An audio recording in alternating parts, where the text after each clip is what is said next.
Hi అండి, అందరికీ నమస్కారం. Welcome back to it's Harika. ఈరోజు స్పెషల్ అందరికీ ఇష్టమైన హైదరాబాద్ చికెన్ దమ్ బిర్యానీ చేస్తున్నాను. ఈ బిర్యానీ టేస్ట్ చాలా బాగుంటుంది. ఇంకెందుకు ఆలస్యం, నోరూరించే హైదరాబాద్ చికెన్ దమ్ బిర్యానీ ఎలా చేయాలో చూసేయండి. బిర్యానీ కోసం 1 కేజీ బాస్మతి రైస్ను తీసుకోండి. ఈ రైస్ పాత బియ్యం అయితే టేస్ట్ బాగుంటుందండి. రైస్ ఉడికిన తర్వాత కూడా పొడి పొడిగా ఉంటుంది. పాత బియ్యం అయితే దొరికిన వాళ్ళు పాత బియ్యాన్ని తీసుకోండి. బియ్యంలో వాటర్ పోసి నీట్గా 2 సార్లు వాష్ చేసుకోండి.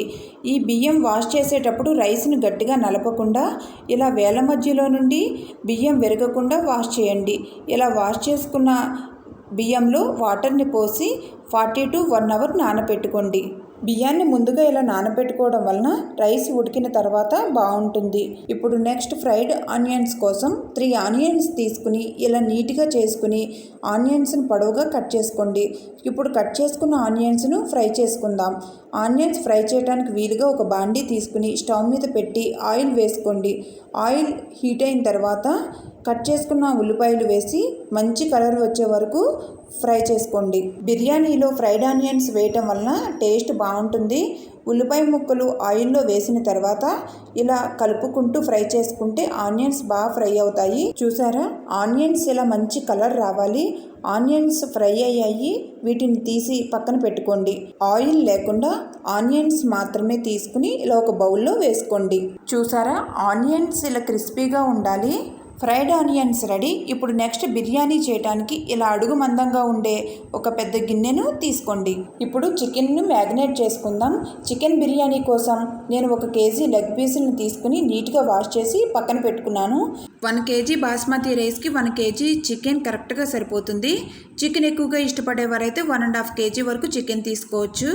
ఇప్పుడు ఈ చికెన్ పీసెస్ను ఈ బిర్యానీ గిన్నెలో వేసుకోండి. ఇప్పుడు నేను చూపించే ఇంగ్రీడియంట్స్ అన్నీ కూడా చికెన్లో వేసి చికెన్ను మ్యారినేట్ చేసుకోవాలి.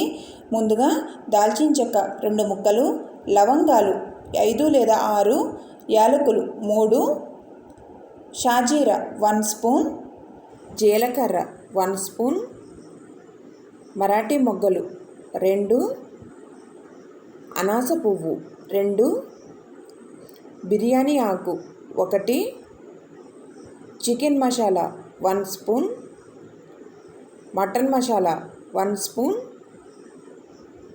ఉప్పు 1.5 స్పూన్, కారం 2 స్పూన్స్, పసుపు 1/2 స్పూన్, అల్లం వెల్లుల్లి పేస్ట్ 2 స్పూన్స్. ఇంకప్పుడు మిరియాలు జాపత్రి పౌడర్ చేసి వేసుకుంటే బాగుంటుంది. ఇలా ఒక చిన్న రోలు తీసుకుని రోటిలో 10 మిరియాలు 1 జాపత్రి వేసుకుని మెత్తగా పౌడర్ చేసుకోండి.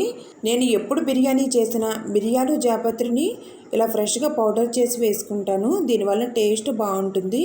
బిర్యానీలో డైరెక్ట్గా జాపత్రిని వేయడం వల్ల బిర్యానీ తినేటప్పుడు ఎక్కడైనా జాపత్రి తగిలితే టేస్ట్ మారిపోతుంది, చేదుగా కూడా ఉంటుంది. ఇలా పౌడర్ చేసి వేసుకోవడం వల్ల ఆ ప్రాబ్లం లేకుండానే ఉంటుంది. చికెన్కి ఫ్లేవర్ బాగా పడుతుంది. పౌడర్ చేసి పెట్టుకున్న మిరియాలు జాపత్రి పొడిని కూడా వేసుకోండి. తర్వాత ముందుగా ఫ్రై చేసి పెట్టుకున్న ఫ్రైడ్ ఆనియన్స్ను సగం వేసుకోండి.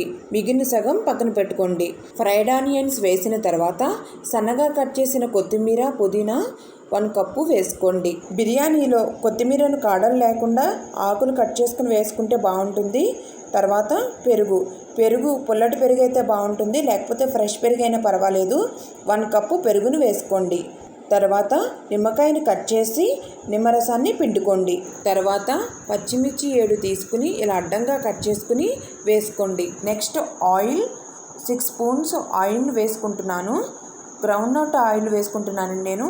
ఇంకా స్పైసీగా తినేవారు 1 స్పూన్ కారాన్ని యాడ్ చేసుకుని 1 స్పూన్ ధనియాల పొడి కూడా వేసుకోవచ్చు. ఇప్పుడు నేను చూపించిన ఇంగ్రీడియంట్స్ అన్నీ కూడా చికెన్లో వేసి చికెన్కి పట్టేలాగా బాగా కలుపుకోండి.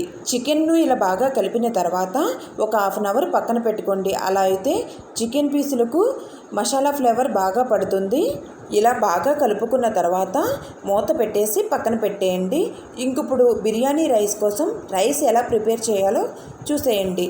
రైస్ ఉడికించుకోవడం కోసం ఇలా ఒక పెద్ద గిన్నెని తీసుకుని ఈ గిన్నెలో 4 to 5 లీటర్స్ వరకు వాటర్ను పోసి వాటర్ను హీట్ చేసుకోవాలి. వాటర్లో 1 స్పూన్ షాజీరా, 2 దాల్చిన చెక్కలు, 1 అనాస పువ్వు, 2 మరాఠీ మొగ్గలు, మిరియాలు 5 లేదా 6, యాలకులు 2, లవంగాలు 5, ఉప్పు 2 స్పూన్స్, ఆయిల్ 2 స్పూన్స్, బిర్యానీ ఆకులు 2 లేదా 3. ఇలా అన్నీ వేసి ఈ వాటర్ని ఒకసారి బాగా కలిసేలాగా కలుపుకోండి.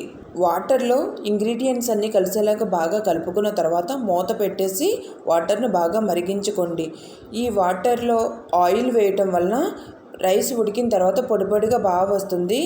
ఆయిల్ తప్పకుండా 2 స్పూన్స్ని యాడ్ చేసుకోండి. వాటర్ని చూసారా, వాటర్ బాగా మరిగాయి, వాటర్ కలర్ కూడా చేంజ్ అయ్యాయి. ఇప్పుడు ఈ వాటర్లో ముందుగా నానబెట్టి ఉంచుకున్న బాస్మతి రైస్ను వేసి ఉడికించుకోండి. ఈ వాటర్ను టేస్ట్ చూసుకోవాలండి. వాటర్ టేస్ట్ చూసినప్పుడు ఉప్పుగా అనిపించాలి. అలా అనిపిస్తే బిర్యానీ రెడీ అయిన తర్వాత టేస్ట్ బాగుంటుంది. వాటర్ చప్పగా ఉంటే ఉప్పుని యాడ్ చేసుకోండి. బిర్యానీ రైస్ ఉడికించుకోవడానికి గిన్నె పెద్దదై ఉండాలి. అలాగే మనం మామూలుగా అయితే 1 గ్లాస్ బియ్యానికి 2 గ్లాసులు వాటర్ పోసి రైస్ని ఉడికించుకుంటాం. అలా కాకుండా 1 కేజీ బాస్మతి రైస్కి 4 లీటర్ల వరకు వాటర్ని తీసి ఇలా ఉడికించుకుంటే రైసు పొడి పొడిగా బాగుంటుంది. ఈ రైస్ 50% వరకు ఉడికితే సరిపోతుంది. మనం మళ్ళీ దమ్ పెడతాం కాబట్టి కంప్లీట్గా ఈ రైస్ ఉడకకూడదు. ఇలా ఒక పొంగులా వస్తే సరిపోతుంది. ఇప్పుడు ఒక జాలి లాంటిది తీసుకుని వాటర్ లేకుండా రైస్ని మాత్రమే ఈ బిర్యానీ గిన్నెలో చికెన్ పీసుల పైన ఇలా వేసుకోండి. రైస్ని వేసేటప్పుడు జాగ్రత్తగా వేసుకోండి. జాలీతో నెమ్మదిగా రైస్ తీసి ఈ బిర్యానీ గిన్నెలో వాటర్ లేకుండా ఇలా వేసుకోండి. పెద్దది స్టెయినర్ ఏదైనా ఉంటే ఒకసారి స్టెయినర్లో ఈ రైస్ అంతా వేసేసి వాటర్ పోయిన తర్వాత ఈ రైస్ను ఈ బిర్యానీ గిన్నెలో ఒకసారే వేసేసుకోవచ్చు. స్లోగా రైస్ అంతా కూడా వాటర్ లేకుండా బిర్యానీ గిన్నెలో వేసుకోండి. నెక్స్ట్ రైస్ పైన 3 స్పూన్స్ నెయ్యి వేసుకోండి. నెక్స్ట్ కొన్ని ఫ్రైడ్ ఆనియన్స్ని పక్కన పెట్టుకున్నాం కదా, వాటిని రైస్ పైన వేయండి. తర్వాత సన్నగా కట్ చేసిన కొత్తిమీరను కూడా రైస్ పైన వేసుకోండి. మీ దగ్గర సాఫ్రాన్ కానీ ఫుడ్ కలర్ కానీ ఉంటే వాటర్లో కలిపి ఈ రైస్ పైన వేసుకోవచ్చు. ఓన్లీ కలర్ కోసమే, న్యాచురల్గా అయితే ఇలాగే బాగుంటుంది. ఇంకప్పుడు మూత పెట్టేసి బిర్యానీని స్టవ్ మీద పెట్టి ఉడికించుకోండి.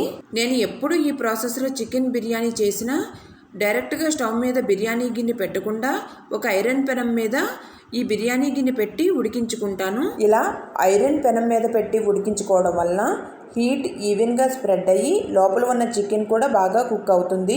బిర్యానీ గిన్నె స్టవ్ మీద పెట్టిన తర్వాత హై ఫ్లేమ్ మీద 15 మినిట్స్, లో ఫ్లేమ్ మీద 15 మినిట్స్ ఉడికించుకోవాలి. బిర్యానీ కుక్ అయ్యేలోపు పెరుగు చట్నీ కలిపేసుకుందాం. పెరుగు చట్నీ చేయడానికి 1 కప్పులో 3 గెరెట్ల పెరుగును వేసుకోండి. ఈ పెరుగులో సన్నగా కట్ చేసుకున్న ఆనియన్స్, పచ్చిమిర్చిని వేయండి. తర్వాత సన్నగా తురుముకున్న క్యారెట్ను కూడా 2 స్పూన్ల వరకు యాడ్ చేసుకోండి. తర్వాత మీ టేస్ట్కి తగ్గట్టుగా సాల్ట్ను వేయండి. నెక్స్ట్ 1 నిమ్మకాయని కట్ చేసుకుని ఆ నిమ్మకాయ రసాన్ని పిండుకోండి. నెక్స్ట్ సన్నగా కట్ చేసుకున్న కొత్తిమీరని కూడా యాడ్ చేసుకోండి. ఇప్పుడు ఇవన్నీ పెరుగులో కలిసేలాగా 1 స్పూన్తో బాగా కలుపుకోండి. పెరుగు చట్నీ ఇలా బాగా కలిపిన తర్వాత తిక్కుగా అనిపిస్తే కొంచెం వాటర్నైనా యాడ్ చేయొచ్చు, లేదంటే కొంచెం పెరుగును కూడా యాడ్ చేసుకుని బాగా కలుపుకోండి. ఇప్పుడు ఒకసారి టేస్ట్ చూసుకుని సాల్ట్ తక్కువగా ఉంటే సాల్ట్ని యాడ్ చేసుకోండి. Biryani combination raita ready. 30 minutes తర్వాత వేడి వేడి చికెన్ బిర్యానీ రెడీ. ఇప్పుడు ఈ బిర్యానీని ఒకసారి కలుపుకోండి. బిర్యానీని కలిపేటప్పుడు రైస్ విరగకుండా స్లోగా కలుపుకోండి. మూత తీయగానే మంచి స్మెల్ వచ్చేస్తుందండి. చికెన్లో వేసిన మసాలా రైస్కి పట్టేలాగా కలుపుకోండి. ఇలా కలుపుకుంటే అడుగున ఉన్న గ్రేవీ అంతా రైస్కి పట్టి టేస్ట్ ఇంకా బాగుంటుంది. ఇలా రైస్కి ఆ గ్రేవీ అంతా పట్టేలాగా బాగా కలుపుకోండి. చూస్తున్నారు కదా, హోటల్లో చేసిన బిర్యానీలా కలర్ ఎంత బాగుందో. నేను ఏ రకమైన ఫుడ్ కలర్స్ని యూజ్ చేయలేదండి. రైస్ని కలిపేటప్పుడు రైస్ విరగకుండా, చికెన్ పీసులు పాడవకుండా నెమ్మదిగా కలుపుకోండి. చికెన్ పీసెస్ బాగా ఉడికాయి. రైస్ని చూసారా పొడి పొడిగా ఎంత బాగా వచ్చిందో. Tasty tasty Hyderabad chicken dum biryani ready. నేను చూపించిన ప్రాసెస్లో హైదరాబాద్ చికెన్ దమ్ బిర్యానీని ట్రై చేసి తప్పకుండా టేస్ట్ చూడండి. మరిన్ని ఈజీ అండ్ టేస్టీ రెసిపీస్ కోసం ఇట్స్ హారిక ఛానల్ను సబ్స్క్రైబ్ చేయండి. నా వీడియోస్ కనుక మీకు నచ్చినట్లయితే మీ ఫ్రెండ్స్కి, రిలేటివ్స్కి నా వీడియోస్ను షేర్ చేయండి. Thank you for watching.